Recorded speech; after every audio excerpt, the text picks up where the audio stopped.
ও তুমি কি কেবল আত্মা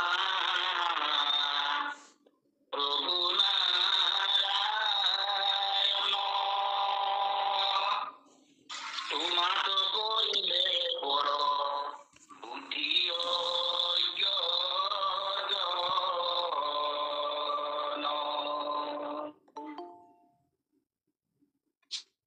অমিকা করো দেহাদিক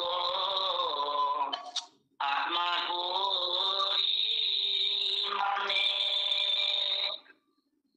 হিয়াত হরাইলা তুমি তাহা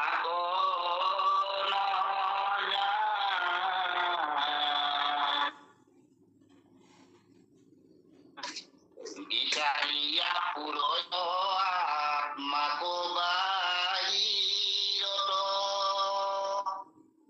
আশ্চর্য জ্ঞান আতি দেখা কেন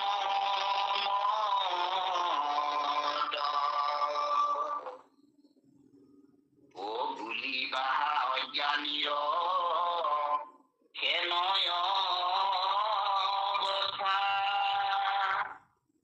জ্ঞান হইলে মোক্ষ পাবে ওইলাই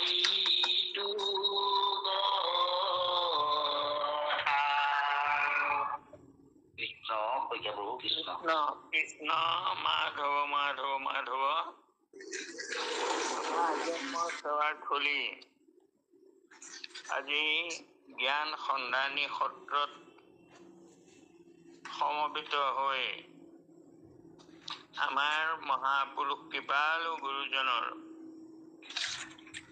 ৰচিত ৰত্নাকৰ শাস্ত্ৰভাগীৰ পাঠ কৰিবৰ কাৰণে আজি আসন গ্ৰহণ কৰা নীলকান্ত গগৈ বাপকে মুখ্য কৰি সঞ্চালিকাকে আদি কৰি সমস্ত বাপাই চৰণলৈ আমাৰ ভক্তিভৰা সেৱাভাগী নিবেদিছো। এয়া ৰত্নাকৰত ঈশ্বৰ নিৰ্ণয় কৰা হৈছে। ঈশ্বৰ নিৰ্ণয় কৰা এই কথাখিনি ব্যক্ত কৰিছে ব্ৰহ্মাদেৱে বৃন্দাবনত গো হৰণ কৰিবলৈ গৈ, আৰু তাত ব্ৰজবাসীৰ ভকুতি দেখি তাত আপ্লুত হৈ ব্ৰহ্মাদেৱে ভগৱন্ত কৃষ্ণ যে ঈশ্বৰ এই কথাটো প্ৰমাণ কৰিবৰ কাৰণে ভগৱন্তক স্তুতি কৰি আছিলে যে তুমি ঈশ্বৰ, তোমাক মই নাজানি পৰীক্ষা কৰিলো ইত্যাদি সেইখিনি আগত তাৰমানে হৈ গৈছে। আৰু এতিয়া ইয়াত এয়া কৈছে যে অজ্ঞানী সকলেও প্ৰভু ভগৱন্তৰ নামেৰে তৰিব পাৰে, আৰু যদি কোনোবাই কয় যে জ্ঞান নহলে উদ্ধাৰ হ'ব নোৱাৰে, সেই তেনেকুৱা কথাবোৰ তাৰমানে প্ৰভু ভগৱন্ত কৃষ্ণৰ ওচৰত ব্ৰহ্মাই স্তুতি আকাৰে যুক্তি দেখুৱাইছে যে ভগৱন্ত কৃষ্ণহে ঈশ্বৰ। এয়া দিয়া তুমি হি কেৱলে আত্মা প্ৰভু নাৰায়ণ। হে নাৰায়ণ, তুমি সকলোৰে আত্মা, কিন্তু তোমাক কৰিলে পৰ বুদ্ধি অজ্ঞজন। কিন্তু তোমাক আত্মাৰ তোমাক পৰ কৰিলে, অৰ্থাৎ আত্মাক পৰ কৰিলে, এনে পৰ মানে শ্ৰেষ্ঠও হয়, কিন্তু এইখিনিত আকৌ পৰ মানে বেলেগ কৰাহে বুজাব। তোমাক কৰিলে পৰ বুদ্ধি অজ্ঞজন, অজ্ঞানী সকলে তোমাক পৰ বুদ্ধি কৰিলে, আৰু মিছা পৰ দেহাদিক আত্মা কৰি মানে এই নিজৰ মিছা দেহ, এই দেহটোকে অনাত্মা দেহক আত্মা বুদ্ধি কৰে। অৰ্থটো সেয়া ঘোষাত লিখিছে মহাপুৰুষ মাধৱদেৱে। মিছা পৰদেহাদিক আত্মা কৰি মানে এই দেহক আত্মা বুলি ভাবে। হিয়াত হাৰাইলা তুমি তাহাক নাজানে। যে তোমাক হৃদয়তে তুমি থাকা, কিন্তু তোমাক হৃদয়ত তেওঁলোকে নেদেখে, হৃদয়ত থাকিও তোমাক নেদেখা হয়, তুমি হেৰাই যোৱা। এই কথাটো অজ্ঞানী মানুহবোৰে বুজি নাপায়। আৰু বিচাৰিয়া ফুৰয় আত্মাক বাহিৰত, তেওঁলোকে বাহিৰত বিচাৰি ফুৰে। আশ্চৰ্য অজ্ঞান আদি দেখা কেনমত প্ৰভু চোৱাচোন, এয়া কেনেকুৱা আচৰিত অজ্ঞানতা। তুমি হৃদয়তে আছা, কিন্তু তোমাক বুজি নাপায়, হৃদয়ত তোমাক নিবিচাৰে। কৈ কব খোজা, এতিয়া তাৰ উত্তৰটো দিব। এতিয়া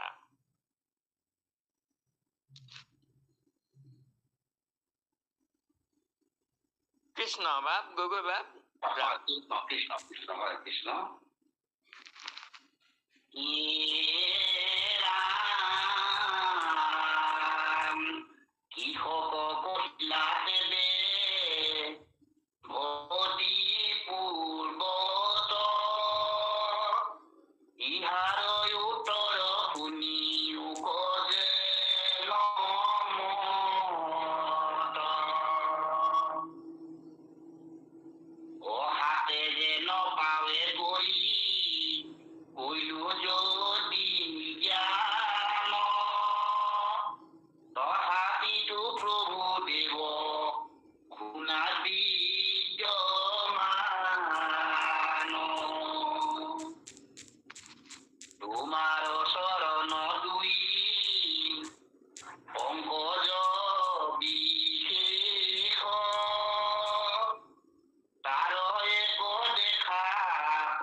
কৃষ্ণ, এয়া যে যদি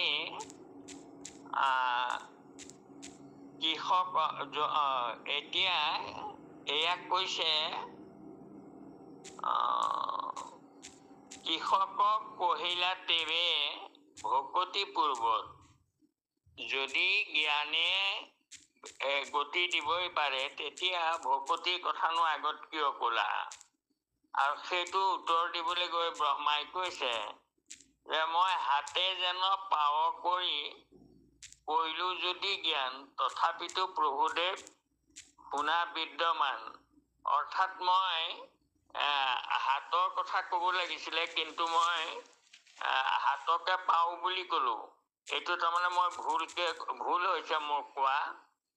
তোমাৰ চৰণ দুই পংকজ বিশেষ, তাৰ এক দেশে প্ৰসাদৰ এক লেখ, দিয়া যাক অনুগ্ৰহ কৰা কৃপা মই, তজু মহিমাৰ তত্ত্ব সেহিকে জানয়।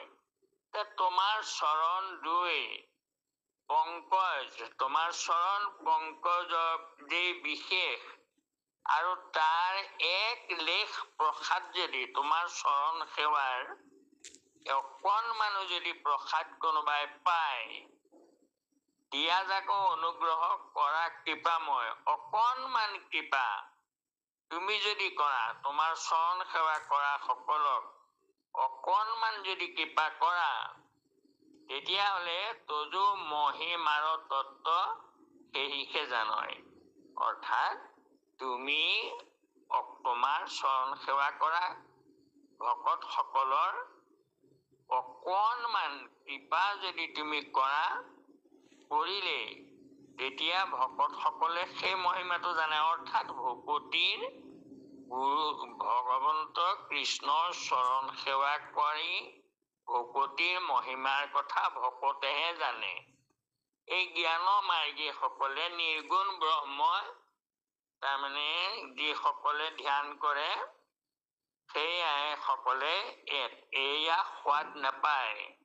যিসকলে সগুণ সাকাৰ ঈশ্বৰৰ চৰণত সেৱা কৰে, ভগৱন্তই তেওঁক এক কণিকা কৃপা কৰে, যিজনক কৰে সেইজনে এই তত্ত্বটো জানে, অৰ্থাৎ ভকতিৰ মহিমা ভগৱন্তৰ চৰণ সেৱা কৰা সকলেহে বুজি পায়। কৃষ্ণ কৃষ্ণ কৃষ্ণ গোবিন্দ মাধৱ কৃষ্ণ। অয়ানমতে সংগই যদি বিচাৰ চিৰকালো তথাপি তোমাক নজান। এতেকে ভকতি শ্ৰেষ্ঠ কহিলো সাৰ। ভকতিহে হেতু প্ৰভু তোমাৰ কৃপাৰ। ব্ৰহ্মাৰ বচন ইটো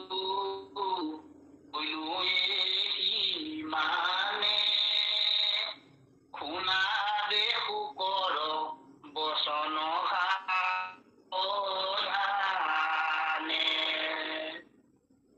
কৃষ্ণৰ মহিমা শুক ৰাজাত সন্ত, নাহি যাৰ প্ৰমাণ নিগুণ ভগৱন্ত।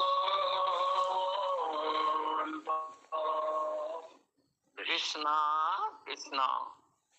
এতিয়া কৈছে আনমতে সংগ এৰি যদি বিচাৰয়, অৰ্থাৎ ভকতৰ সং এৰি যদি আন মতে বিচাৰে তেতিয়া চিৰকালো তথাপি তোমাকো নজানয়। বহুত দিন তাৰমানে নিৰ্গুণ ঈশ্বৰক বিচাৰি বহুত দিন বিচাৰিলেও তেওঁক কেতিয়াও নাপায়। ভকতৰ সংগত আলাপ আলোচনা কৰিলে ভগৱন্তক সহজে পায়, কিন্তু সেই সং ত্যাগ কৰি যদি কোনোবাই জ্ঞান মাৰ্গৰ দ্বাৰা বহুদিন চেষ্টাও কৰে তথাপিতো ঈশ্বৰক সাক্ষাৎ পাব নোৱাৰে, নেজানে ঈশ্বৰক তথাপিতো।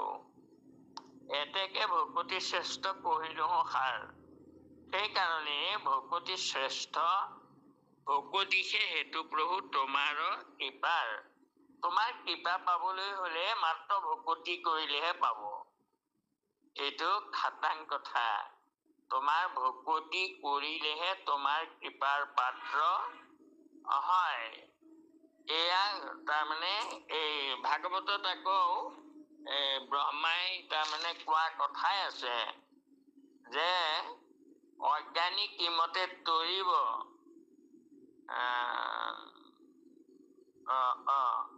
জ্ঞান পথ এৰি প্ৰভু তোমাৰ কথা কায় বাক্য মনে সেৱে যিটো সাধু যাক।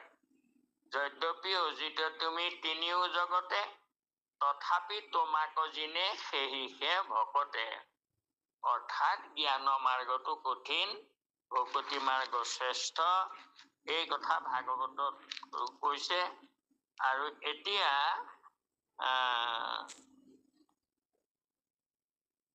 ইয়াৰ পিছত এইখিনিতে ব্ৰহ্মাৰ কথা এয়া এদায় হৈছে। আকৌ হয়তো পিছত কব ব্ৰহ্মাৰ কথা কোনোবা প্ৰসংগত। এতিয়া ব্ৰহ্মাৰ বচন ইটো থৈলো এহি মানে, শুনা আৰু শুকৰ বচন সাৱধানে। এতিয়া এটা কথা সাৱধানে শুনা। এই কথাষাৰ মই কৈ থাকো যে আমি যেতিয়া শাস্ত্ৰ শ্ৰৱণ কৰো তেতিয়া আমি হাতে পাছে সাজু হৈ থাকিব লাগে। অৰ্থাৎ আমাৰ কাণখন ইয়ালৈ দি থাকোতে আমি অন্য কথা শুনিব নালাগে, বা চকুৰে অন্য কথা চাই থাকিব নালাগে, বা মনেৰে অন্য কথা ভাবি থাকিব নালাগে। মাত্ৰ শ্ৰৱণতেই আমি একাগ্ৰ হৈ আমি শ্ৰৱণ কৰিব লাগে। তেতিয়া আমি নিজে নিজে কথাবোৰ বুজি যাম। গতিকে এতিয়া ব্ৰহ্মাৰ বচন ইমানতে থৈছ আৰু সাৱধানে শুকৰ কথা শুনা। কৃষ্ণৰ মহিমা শুকৰ ৰাজাত কহন্ত, নাহি যাৰ প্ৰমাণ নিৰ্গুণ ভগৱন্ত। এতিয়া শুকদেৱে কৈছে যে নিৰ্গুণ ঈশ্বৰৰ কোনো প্ৰমাণ দিব নোৱাৰি। অগুণ সাকাৰ ঈশ্বৰৰ প্ৰমাণ তাৰমানে দেখুৱাই দিব পাৰি, ঈশ্বৰক দেখা পায়, কিন্তু নিৰ্গুণ ব্ৰহ্মৰ কোনো প্ৰমাণ দিব নোৱাৰি। তাৰমানে ব্ৰহ্মক ইয়ং চক্ষুষা ন পশ্যতি হেন চক্ষুংসি পশ্যতি। ব্ৰহ্মৰ কথাবোৰ তেনেকুৱা, চকুৰে নেদেখা কিন্তু চকুক ব্ৰহ্মই দেখুৱাই থাকে। ইয়ং শ্ৰোত্ৰস্য ন শৃণোতি হেন শ্ৰোত্ৰমিদং শ্ৰুতম। কাণেৰে ব্ৰহ্মৰ কথা নুশুনা কিন্তু কাণক ব্ৰহ্মই শুনাই থাকে। ঠিক তেনেকৈ মনেৰে ইয়ং মনসা নমন্যতে মনং যস্য মনিয়তে তদেৱ ব্ৰহ্মং। মনেৰে ব্ৰহ্মক তাৰমানে মনন কৰিব নোৱাৰা, কিন্তু ব্ৰহ্ম নাথাকিলে আকৌ মনে মনন কৰিব নোৱাৰে। গতিকে এইয়াই কথা যে ঈশ্বৰ থাকিলেহে মনন কৰিব পাৰো। ভগৱন্ত আমাৰ হৃদয়ত থাকিলেহে আমি সকলো কৰ্ম কৰিব পাৰো। ইন্দ্ৰিয়ৰে নেদেখো, চকুৰে নেদেখো, কিন্তু চকুক দেখুৱাই আকৌ সেই ঈশ্বৰে ব্ৰহ্মই। ঠিক তেনেকৈ কাণেৰে ব্ৰহ্মৰ কথা নুশুনো, কিন্তু কাণক আকৌ ব্ৰহ্ম শুনাই থাকে, ভৰিক জোৱাই থাকে, হাতক জোৱাই থাকে, চোৱাই থাকে, ভৰিক জোৱাই থাকে, চকুক দেখুৱাই থাকে ইত্যাদি। এনেকৈ তাৰমানে ব্ৰহ্মৰ কথা কৈছে। সেইকাৰণে কৈছে যে শুনা শুকৰ বচন কৃষ্ণৰ মহিমা শুকৰ ৰাজাত কহন্ত, নাহি যাৰ প্ৰমাণ নিৰ্গুণ। নিৰ্গুণ ভগৱন্তৰ কোনো প্ৰমাণ তাৰমানে প্ৰত্যক্ষভাৱে দিব নোৱাৰে। নিৰ্গুণৰ গুণৰ নিয়ন্তা কৃষ্ণ অব্যয় ঈশ্বৰ, কিন্তু প্ৰভু ভগৱন্ত গুণৰ নিয়ন্তা। সেয়া তেওঁ, তুমি প্ৰভু নিৰ্গুণ কিন্তু গুণৰ সীমা নাই, আকৌ নিৰ্গুণ হয় জীৱ পুহি গুণ গায়। অৰ্থাৎ জীৱবোৰকো ভগৱন্তই নিৰ্গুণ কৰি দিব পাৰে। সেইকাৰণে গুণৰ নিয়ন্তা বুলি কয় তেওঁক। তেওঁৰ সেৱাৰে নিৰ্গুণ হৈ যাব। যেনেকৈ পৰীক্ষিত হৈ গল, পৰীক্ষিতক সেই মহাজ্ঞান দি দিলে শেষত গৈ কৃষ্ণ, তেওঁ নিৰ্গুণ হৈ গল। সগুণ ভগৱন্তৰ ৰূপ দৰ্শন কৰোতে কৰোতে তাৰমানে নিৰ্গুণ হৈ গল মানে কি, তেওঁ সেই ৰূপটোতেই বিলীন হৈ গল কৃষ্ণ। এইখিনি বা আমি আছে পঢ়িবলৈ কৃষ্ণ প্ৰভু। হয় হয় হয়। অগুণৰ নিয়ন্তা কৃষ্ণ অব্যয় ঈশ্বৰ, ভৈলা ব্যক্ত নিস্তাৰ কাৰণে জগতৰ।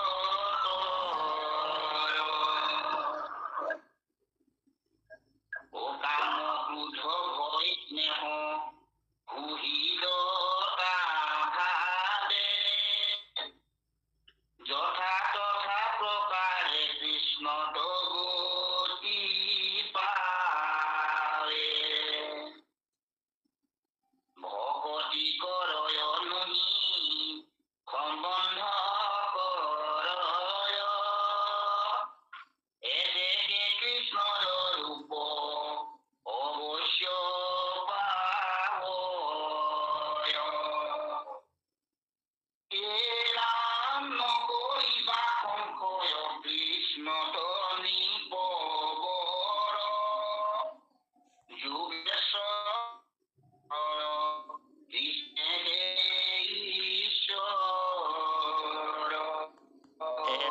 কৃষ্ণ গুণৰ নিয়ন্তা কৃষ্ণ অব্যয় ঈশ্বৰ, প্ৰভু ব্যয় অৰ্থাৎ বিনাশ নাই, নষ্ট নাই, ক্ষয় নাই। তেওঁ গুণৰ নিয়ন্তা, অৰ্থাৎ জীৱবোৰকে নিৰ্গুণ কৰি দিয়ে। এই সগুণ, এই গুণৰ নিয়ন্তা তেওঁ, তুমি প্ৰভু নিৰ্গুণ। গুণৰ সীমা নাই, নিৰ্গুণ হৈও জীৱ সহি গুণ গায়। গতিকে তেওঁ জীৱক নিৰ্গুণ কৰিবৰ কাৰণে তেওঁ সগুণ হয়, সেয়াকে কৈছে। আৰু ভৈলা ব্যক্ত নিষ্ঠাৰ কাৰণে জগতৰ, তুমি নিৰ্গুণ ঈশ্বৰ, কিন্তু তুমি অৱতাৰ ধৰিলা কেলে? জগতক উদ্ধাৰ কৰিবৰ কাৰণে। কাম ক্ৰোধ ভয় স্নেহ বহিৰতা ভাৱে যথা তথা প্ৰকাৰে কৃষ্ণত গতি পাৱে। তাৰমানে এতিয়া এই কথাটো প্ৰমাণ দিয়াই হৈছে, আগত ভাগৱতত দিছে, কাম ভাৱে গোপী সবে কৃষ্ণ লাগ পাইলা, ভয়ত থাকিয়া কংস চতুৰ্ভুজ ভৰিলা, দেশ্য কৰি শিশু পালে লভিলা মুকুতি, স্নেহ ভাৱে পাইলা যুধিষ্ঠিৰ নৰপতি, ভক্তি ভাৱে নাৰদ আদি আৰু বলি ৰায়, এই পাঞ্চ প্ৰকাৰে কৃষ্ণক লাগ পায়। আৰু হিৰণ্যক্ষৰ শত্ৰুতা কৰিও পালে। গতিকে সেইয়াকে কৈছে যে কাম ক্ৰোধ ভয়, ভয়ত থাকিয়া কংস চতুৰ্ভুজ ভৰিলা, আৰু স্নেহ ভাৱে যুধিষ্ঠিৰে পালে। গতিকে সেয়াকে কৈছে যথা তথা প্ৰকাৰে কৃষ্ণত গতি পায়। ভকতি কৰয় নুহি সম্বন্ধ কৰয়, ভকতি কৰক বা তেওঁৰ লগত সম্পৰ্কই কৰক, বা এতেকে কৃষ্ণৰ ৰূপ অৱশ্যে পাৱয়। তেওঁ কৃষ্ণৰ ৰূপ পাবই। আৰু নকৰিবা সংশয় কৃষ্ণত নিপবৰ। তুমি কৃষ্ণৰ এই সগুণ কৃষ্ণত তুমি সংশয় নকৰিবা। যোগেশ্বৰ সমস্তৰো কৃষ্ণেহে ঈশ্বৰ। যিসকল মহাযোগী অৰ্থাৎ সুখদেৱ আদি, এই সকলৰো তাৰমানে সৌনক সুনন্দ আদি, এই সকলৰো ঈশ্বৰ কৃষ্ণহে। কৃষ্ণ কৃষ্ণ। হয় কৃষ্ণ। ও পৰম কৃষ্ণ দেৱ ভগৱন্তে, সাগৰ পৰ্যন্তে গতি পাৱে জাত অন্তে, অখিল ঈশ্বৰ আত্মা কৃষ্ণ কৃপাময়, জগতৰ অৰ্থে জানিবা নিশ্চয়।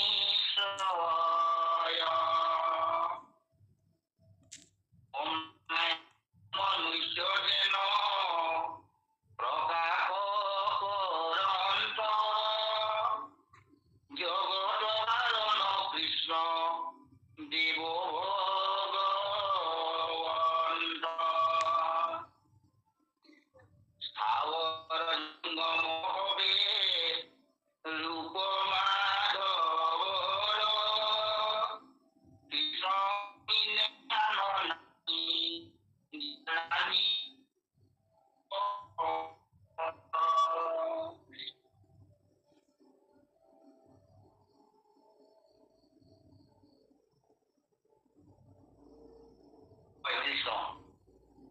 কৃষ্ণ কৃষ্ণ কৃষ্ণ। এতিয়া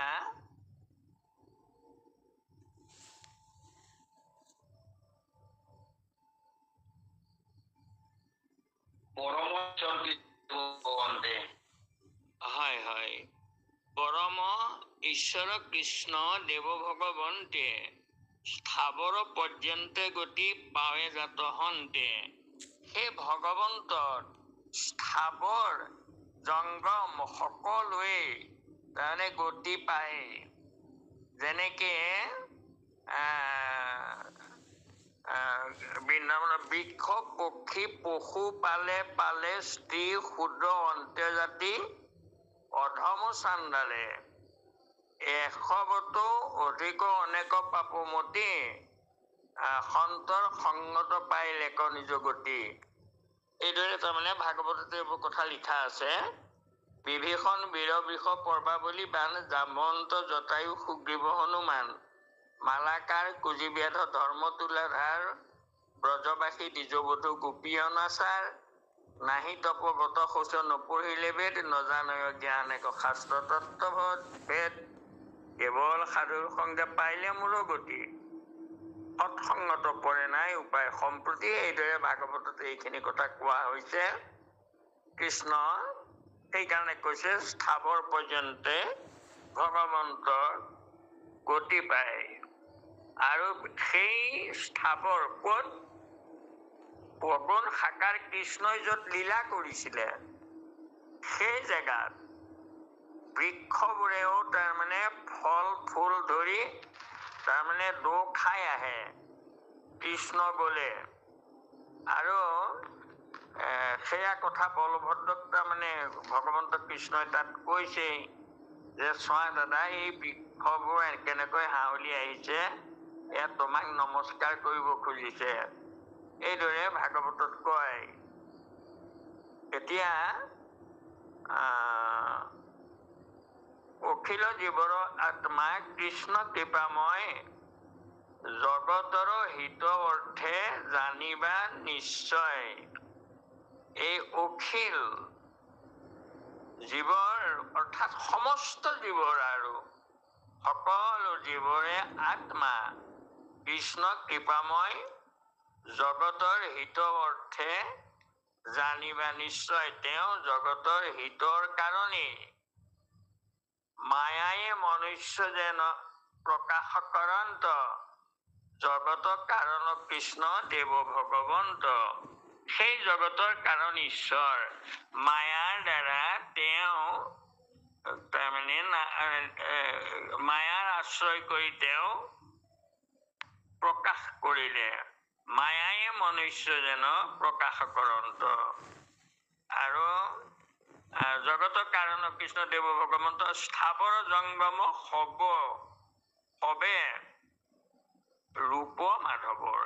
এই স্থাৱৰ জংগম যিমান দেখিছো এই সকলোতে ঈশ্বৰেই আছে, চৈতন্য শক্তি ৰূপে আছে, অৰ্থাৎ প্ৰাণ আছে। সেয়া সেইবোৰ দুই কোষী প্ৰাণী বুলি কয়।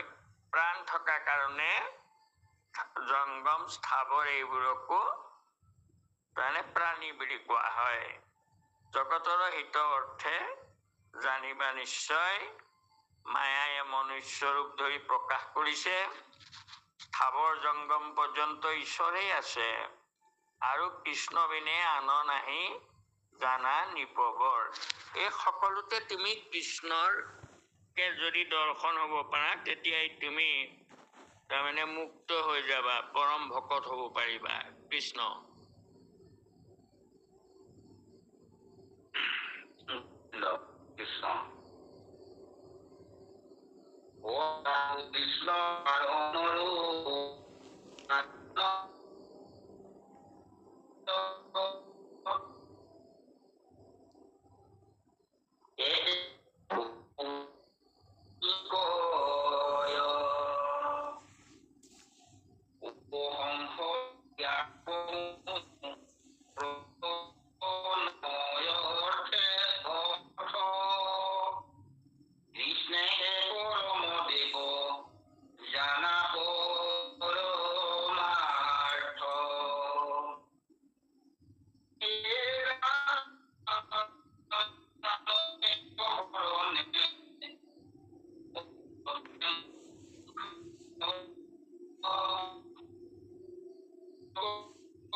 কৃষ্ণ কৃষ্ণ কৃষ্ণ জাত কৃষ্ণ কাৰণৰো কাৰণ নিশ্চয়।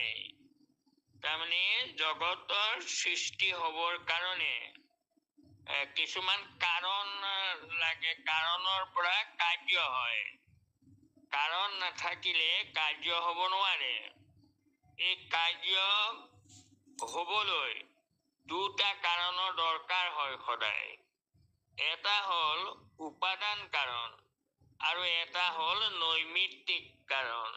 যেনেকৈ আমি সোণ উপাদান কাৰণ, সোণেৰে আমি অলংকাৰ পাতি তৈয়াৰ কৰি ল'ব পাৰোঁ। বেলেগ বেলেগ অলংকাৰ তৈয়াৰ কৰিব পাৰোঁ আমি সোণেৰে, আৰু সেই সোণটো উপাদান কাৰণ। কিন্তু সোণটো এটা ধাতু, সেইটো আমি খনিৰ পৰা উলিয়াই আনিব পাৰোঁ সোণটো। কিন্তু খনিৰ পৰা উলিয়াই অনা সোণটো আকৌ যদি আমি এঠাইত থৈ দিওঁ, তাৰ পৰা কেৰুমণি থুৰীয়া নহয়। গতিকে তাত আকৌ আৰু এটা কাৰণ লাগিব। উপাদানটো হ'লেই নহ'ব, সেইটো কোনোবাই সাজিব লাগিব, অৰ্থাৎ এটা নৈমিত্তিক কাৰণৰ প্ৰয়োজন হ'ব।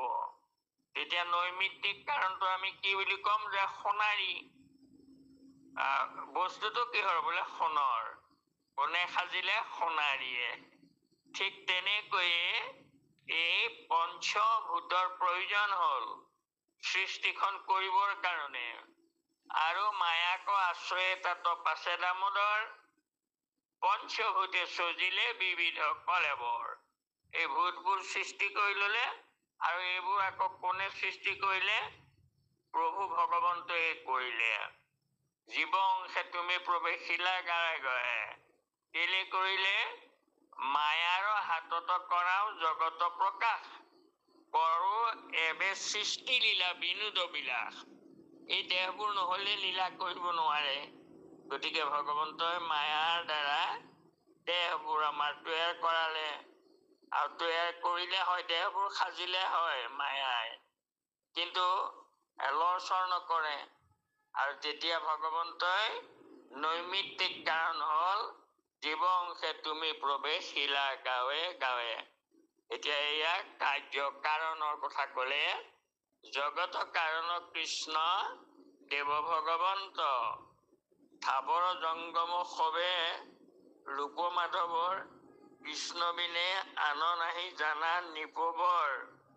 জাতো কৃষ্ণ, জাতো কৃষ্ণ, কাৰণৰো কাৰণ নিশ্চয়, সেই কাৰণৰো কাৰণ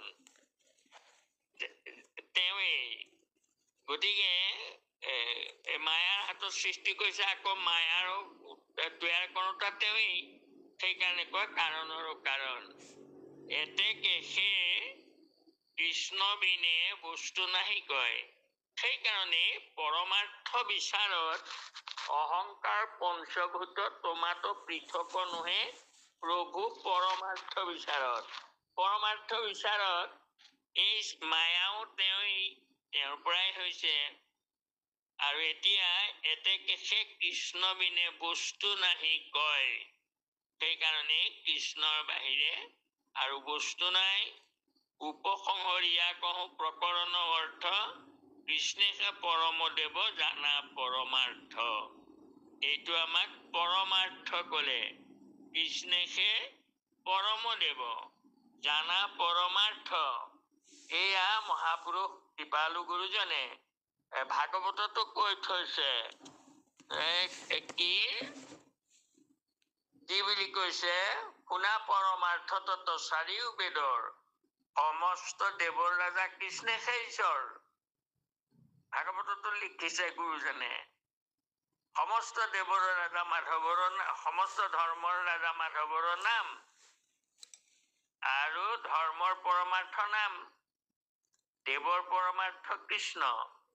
একেবাৰে ইমান আমাক কৈ থৈ গৈছে। এতিয়া ইয়াতো সেয়াকে ক'লে যে কৃষ্ণেকে পৰম দেৱ জানা পৰমাৰ্থ।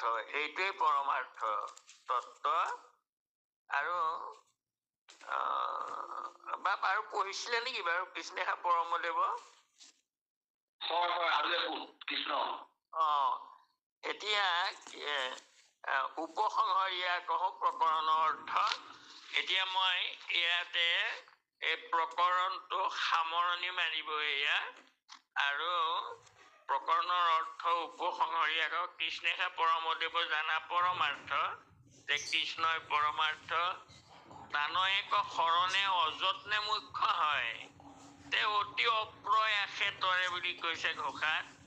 তেওঁতে শৰণ যদি লয়, তেওঁৰ বাহিৰে আনলৈ নাযায়, তেতিয়া কোনো যত্নই কৰিব নালাগে, অযত্নে মুখ্য পাব, অপ্ৰয়াসে পাব। কিন্তু শৰণ ল'ব লাগিব। কথা হ'ল এইটো, গতি অপ্ৰয়াসে পাব, কিন্তু শৰণটো দৃঢ়তাৰে ল'ব লাগিব, একান্তভাৱে সুদৃঢ় বিশ্বাসে শৰণ ল'ব লাগে।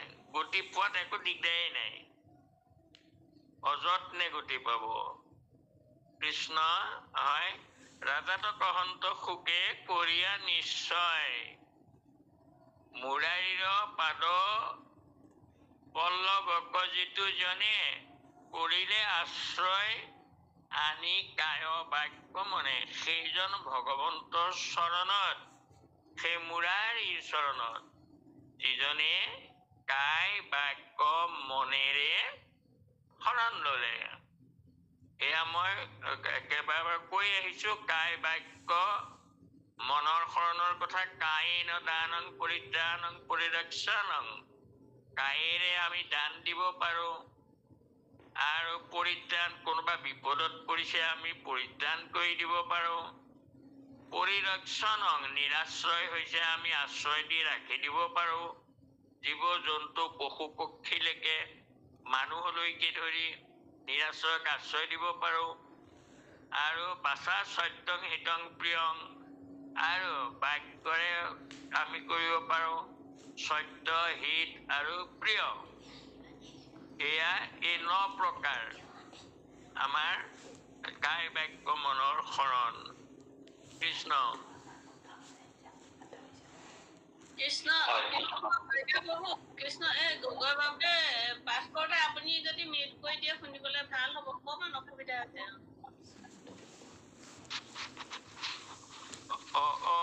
হ'ব দিয়ক। কৃষ্ণ কৃষ্ণ। অতাৰ ভৱ সিন্ধু বৎস পদ সময়, অনায়াসে পৰম পদ বৈকুণ্ঠ লভয়। অনাথে পুনৰপি যিটো বিষয় পদক, এই মানে থৈলো সুক দেৱ বচনক। দশম স্কন্ধৰ চতুৰ্দশ অধ্যায়ত আছে ইটো কথা জানিবা সাধু জত। একাদশ স্কন্ধে কৃষ্ণৰ আগত, উদ্ধৱে বুলন্ত বাক্য ভূয়ায় বনত। কৃষ্ণ কৃষ্ণ। কৃষ্ণ কৃষ্ণ কৃষ্ণ। এতিয়া সেই যিজনে কায় বাক্য মনে প্ৰভু ভগৱন্তত শৰণ লয়, তে তাৰ ভৱ সিন্ধু বৎস পদসমহয়। তেওঁৰ ভৱ সিন্ধুখন তাৰমানে গৰু পোৱালীৰ খোজৰ নিচিনাহে হ'ব। মানে ভৱ সাগৰখন এই বৎস খোজৰ পানী যেন হয় বুলি কৈছে এইটো। গতিকে বৎস পদসম হয়, অৰ্থাৎ তিনি ভৱ সংসাৰখন তেওঁ সহজে তৰিব পাৰে। আৰু অনায়াসে পৰমপদ বৈকুণ্ঠ লভয়, তেওঁ কোনো প্ৰয়াস নকৰাকৈ অনায়াসে তেওঁ বৈকুণ্ঠ পাব। আৰু নাশে পুনৰপি সিটো বিষয় পদক, তেওঁ আৰু ঘূৰি বিষয় ভোগ কৰিবহি নালাগে, তেওঁ মুক্ত হৈ যায়। এই মানে থৈলো শুকদেৱ বচনক। এয়া শুকদেৱৰ বচন ইমানতে সামৰিলে। আৰু দশম স্কন্ধৰ চতুৰ্দশ অধ্যায়ত আছে এইটো কথা জানিবা হা। সাধুজত। এয়া দশম স্কন্ধৰ 14 অধ্যায়ত আছে। এয়াও আমাক প্ৰমাণ দিছে এই কথাখিনি শুকদেৱে কোৱা কথা। আৰু আবে একাদশ স্কন্ধে কৃষ্ণৰ আগত, এতিয়া একাদশ স্কন্ধত কৃষ্ণদেৱৰ আগত উদ্ধৱে বলন্ত বাক্য হুয়া অৱনত। উদ্ধৱে সেৱা জনাই ভগৱন্ত কৃষ্ণৰ আগত কব বোধ হয় ঈশ্বৰ নিৰ্ণয়ৰ কথাকে। কৃষ্ণ কৃষ্ণ কৃষ্ণ। অ ব্ৰহ্মায়াদি দেৱতাৰো পৰম ঈশ্বৰ, আত্মা প্ৰিয়তম তুমি হবে জগতৰ।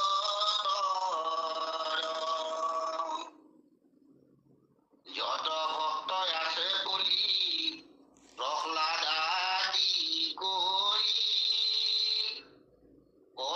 আছায় অনুগ্ৰহ তুমি দেৱৰী।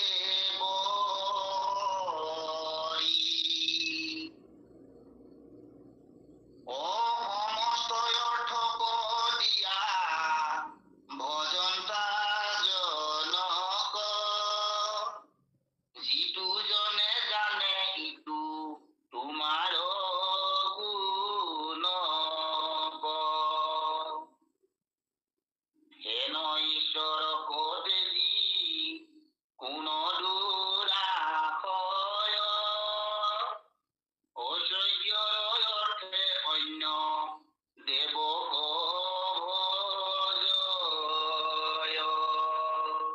কৃষ্ণ।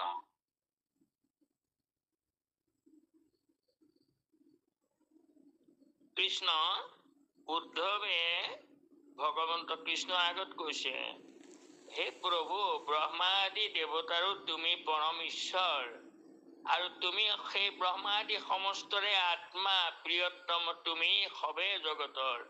তুমি জগতৰো আত্মা। সামান্য প্ৰাণীৰ পৰা ধৰি একেবাৰে তিন্নতৰৰ পৰা ধৰি ব্ৰহ্মালৈকে সকলোৰে আত্মা তুমিয়েই।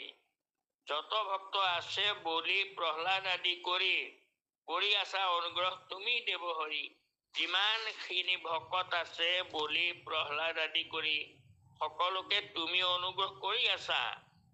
সমস্ত অৰ্থক দিয়া ভজন্তা জনক, তুমি তোমাক ভজা সকলক সমস্ত দিয়া।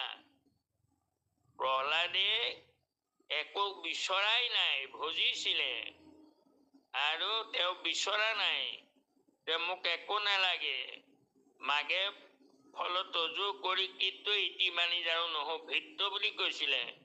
কিন্তু গোসাঁই আকৌ ক'লে তথাপিতো ইটো মনন্তৰ হৈয়ে থকা দৈত্যৰ ঈশ্বৰ, ভোগভোজী পুণ্য কৰাক্ষয়। গতিকে নিবিচাৰিলেও দিয়ে ভগৱন্তই। যিটো ঐশ্বৰ্যক পাইলে তোমাক পাশৰে। কৃষ্ণ কৃষ্ণ। যত ভক্ত আছা প্ৰহ্লাদ আদি কৰি আছা অনুগ্ৰহ তুমি দেৱ হৰি। কৃষ্ণ। বাৰু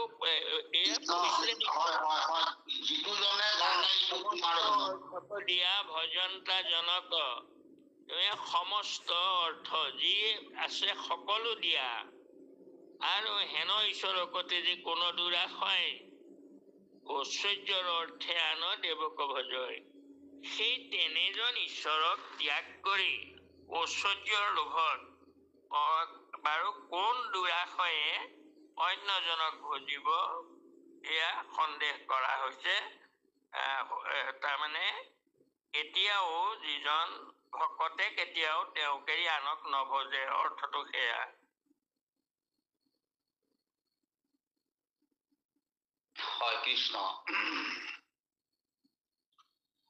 যিটো ঐশ্বৰ্যক পাইলে তোমাক পাকৰে, এতেকে তাহাক নবাঞ্চয় সাধু নৰে।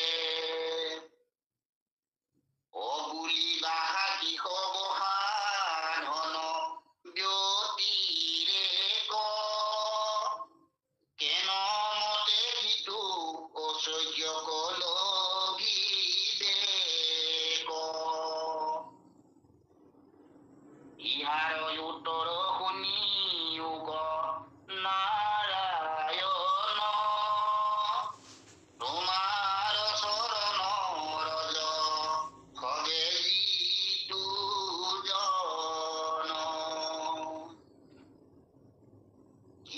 কিবা কাৰণ হইল সকলে পূৰ্ণ হইল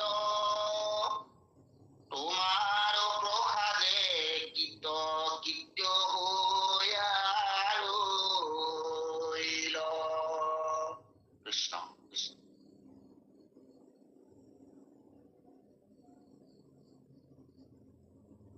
প্ৰভু কৃষ্ণ।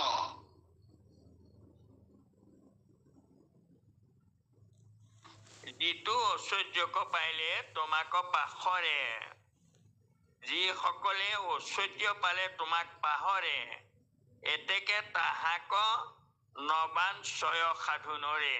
অৰ্থাৎ যেতিয়া ধন দৌলত ঐশ্বৰ্য হয় তেতিয়া ঈশ্বৰক পাহৰি যায় মানুহে।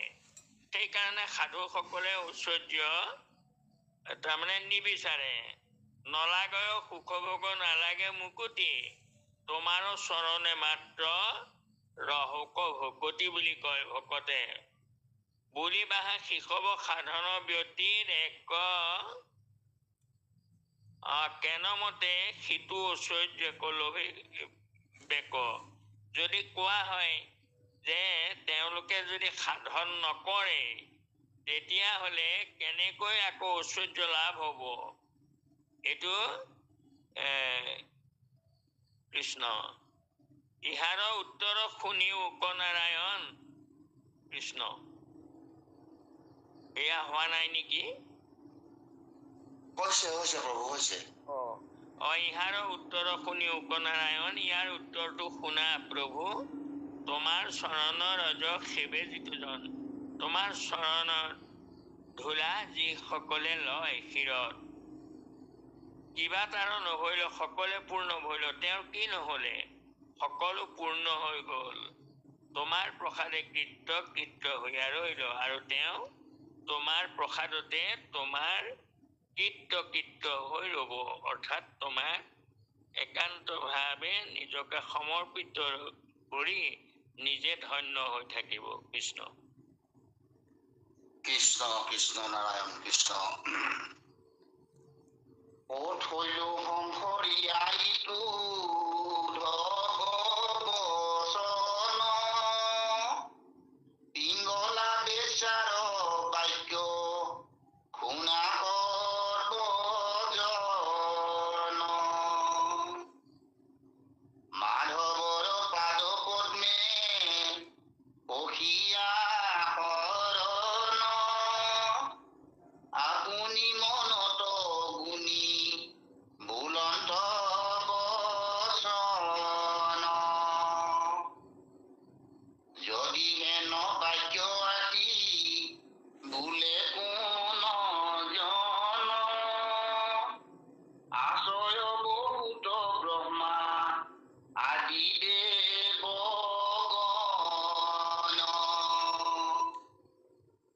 একে কৃষ্ণ কেহে মাত্ৰ সেৱাৰ নিমিত্তে, কৃষক যতন তই কৰ এক চিত্তে। কৃষ্ণ কৃষ্ণ।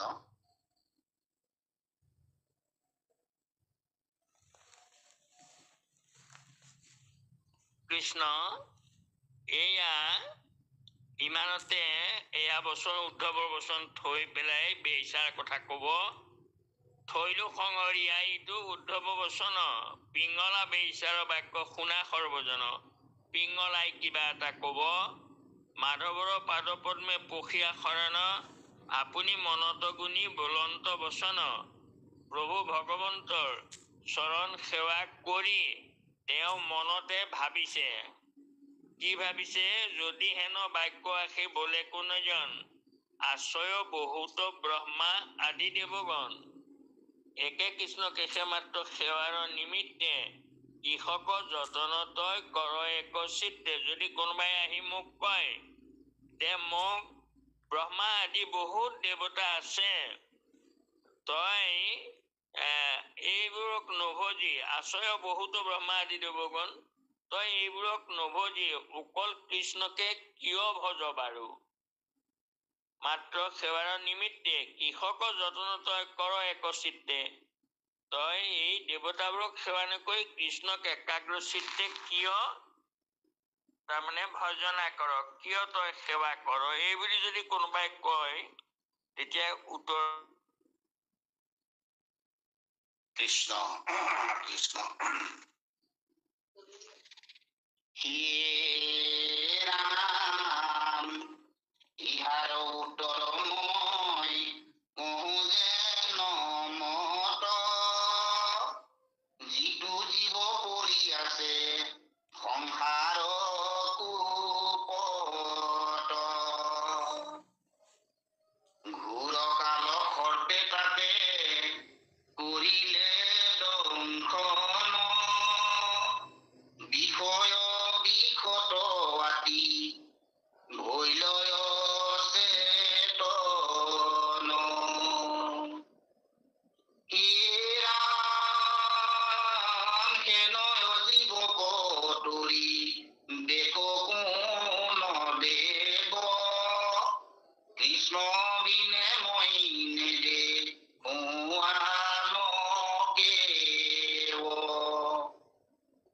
এতেকে কৃষ্ণ তময় লৈলো হৰণ এই মানে থৈলো ইটো পিংগলা বচন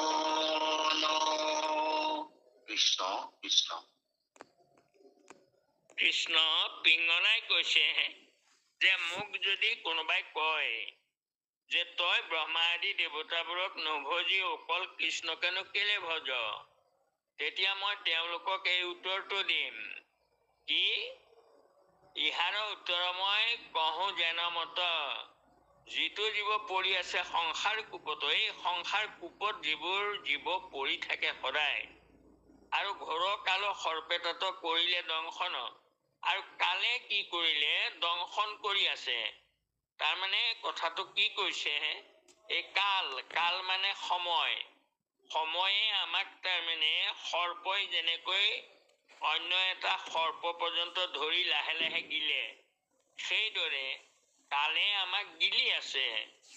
আমাক তাৰমানে আমাৰ আয়ুসটোক আমাৰ দেহটো বৃদ্ধ কৰি গৈ আছে, গিলি আছে আমাক অলপ অলপকৈ। সূৰ্যৰ লগতে হৰে জগতৰ আয়ু, গতিকে আমাক দংশন কৰি আছে কালে, আৰু আমি অচেতন হৈ গৈছো। আৰু হেনয় জীৱক তাৰি বেক কোন দেৱ কৃষ্ণ বিনে মই নেদেখো মানুহ, তেওঁ সেই জীৱবোৰক সকলো সংসাৰৰ ওপৰতে পৰি থাকে, একমাত্ৰ কৃষ্ণহে মায়াৰ আঁতৰত থাকে। গতিকে হেনয় জীৱক তাৰিব, আৰু কোনে তাৰিব বাৰু, কৃষ্ণ বিনে মই অন্য দেৱতা নেদেখো। এতেকে কৃষ্ণতো মই লৈলো শৰণ, এই মানে থৈলো ইটো পিঙলা বচন। আৰু পিঙলাই কৈছে যে মই সেইকাৰণে কৃষ্ণত শৰণ লৈছো। অন্য দেৱতাবোৰো সকলোৱে মৃত্যুৰ ভয়ত তেওঁলোকেও ত্ৰাসিত হৈ থাকে, একমাত্ৰ মৃত্যুঞ্জয় প্ৰভু ভগৱন্তহে কৃষ্ণ।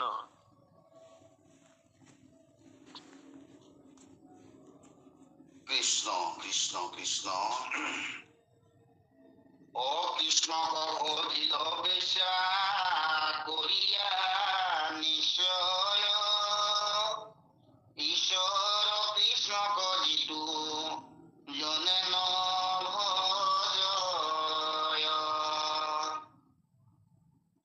বেশাটু অধম জানি বাহাজিতু জন এতেকে কৃষ্ণ তবে লয়ুক শৰণ চতুৰ্থ স্কন্ধত আৰু অষ্টম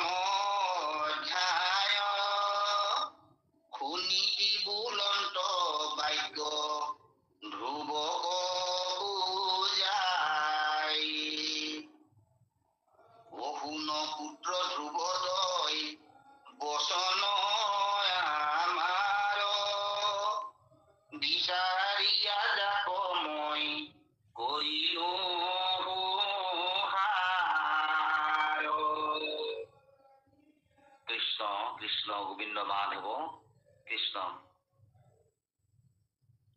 কৃষ্ণ মাধৱ কৃষ্ণক ভজিল বেইছা কৰিয়া নিশ্চয়।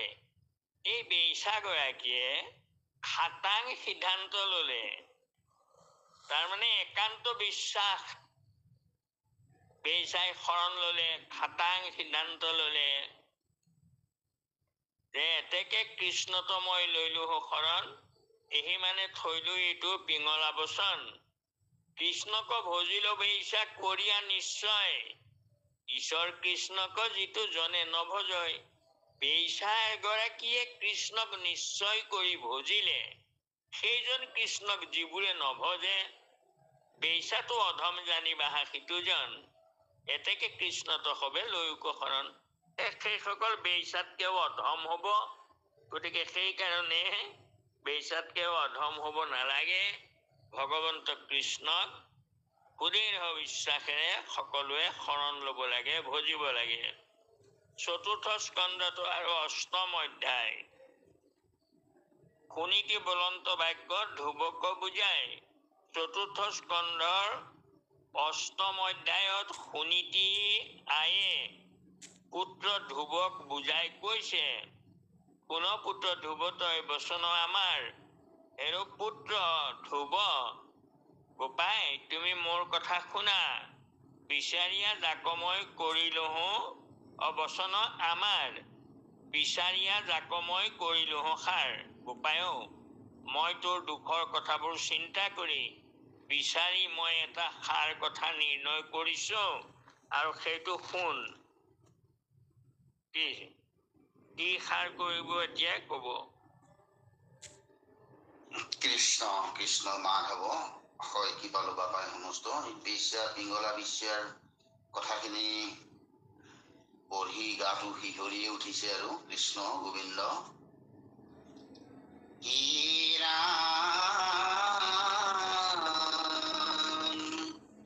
দূৰ দুখ চেদি চেদকাৰী কৃষ্ণ বিনে কেও জানা নিশ্চ কৰি নাই নায়ান দেৱ যি লক্ষ্মীক আশা কৰে ব্ৰহ্মাই আদি কৰি কৃষ্ণ সেৱন্ত দেহু হাতে পদ্ম ধৰি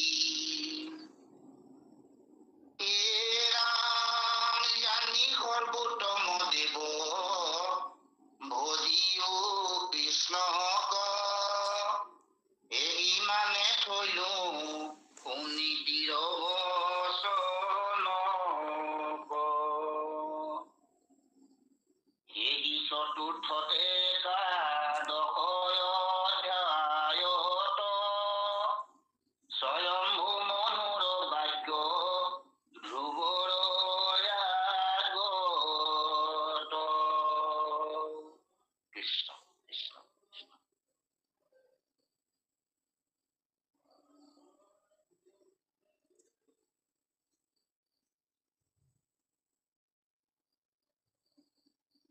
কৃষ্ণ প্ৰভু।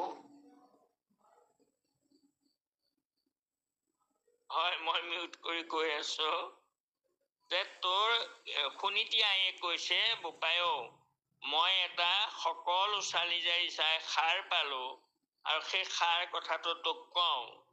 তোৰ দুখ ছেদকাৰী কৃষ্ণ বিনে কেৱ জানা নিষ্ঠ কৰি নাই নাই আন দেৱ। তোৰ দুখ মোচন কৰোতা আন কোনো দেৱতা নাই। মই খাটাংকৈ কলো, যি লক্ষ্মীক আশা কৰে ব্ৰহ্মা আদি কৰি, যি লক্ষ্মীক ব্ৰহ্মা আদি কৰি সকলোৱে আশা কৰি থাকে, কিন্তু কৃষ্ণক সেৱন্ত তেওঁ হাতে পদ্ম ধৰি, সেইগৰাকী লক্ষীয়েও আকৌ গোসাঁইক সেৱা কৰি থাকে। ব্ৰহ্মা আদি দেৱগণে নিশ্চল সম্পত্তি মানে লক্ষ্মীক সেৱা কৰে, কিন্তু লক্ষ্মীয়েও আকৌ ভগৱন্তক সেৱা কৰি থাকে। কিয় সেৱা কৰে? জানি সৰ্বোত্তম দেৱ ভজিও কৃষ্ণক, সেইজন সৰ্বোত্তম দেৱ। এই কথাটো তই জান, বুজি ল, আৰু সেই সৰ্বোত্তম দেৱকে তই ভজ গোপাই। এহি মানে থৈলো শুনি তীৰ বচনক। আৰু ইমানতে শুনি তীৰ বচনো তাৰমানে থোৱা হ'ল। আৰু সেই চতুৰ্থতে একাদশ অধ্যায়ত সেই চতুৰ্দশৰে একাদশ অধ্যায়ত স্বয়ম্ভু মনুৰ বাক্য ধ্ৰুৱৰ আগত। এতিয়া স্বয়ম্ভু মনুৱে ধ্ৰুৱৰ আগত ক'ব কিবা আমি ভাবিছোঁ, আমিও ইমানতে থওঁ বুলি ভাবিছোঁ। কাৰণ আধা ঘণ্টা সময় আমি বাপসকলক আইসকলক সকলোৱে ইয়াত সহযোগ কৰিবলৈ, তেখেতসকলৰ অনুভৱ প্ৰকাশ কৰিবলৈ, ৰমন্থন কৰিবলৈ আমি অকণমান সময় দিব লাগে। গতিকে সেইকাৰণে আমি কমকৈ পঢ়িম, কিন্তু তাকে ভালকৈ বুজিবলৈ আমি চেষ্টা কৰিম। গতিকে চিন্তা কৰিব নালাগে। আমাৰ অহা বাৰত ৰত্নাকৰ পাঠ আমাৰ গগৈ বাপে কৰিব, আৰু অহা বাৰলৈও মই তাৰমানে ব্যাখ্যা কৰি দিম। কৃষ্ণ।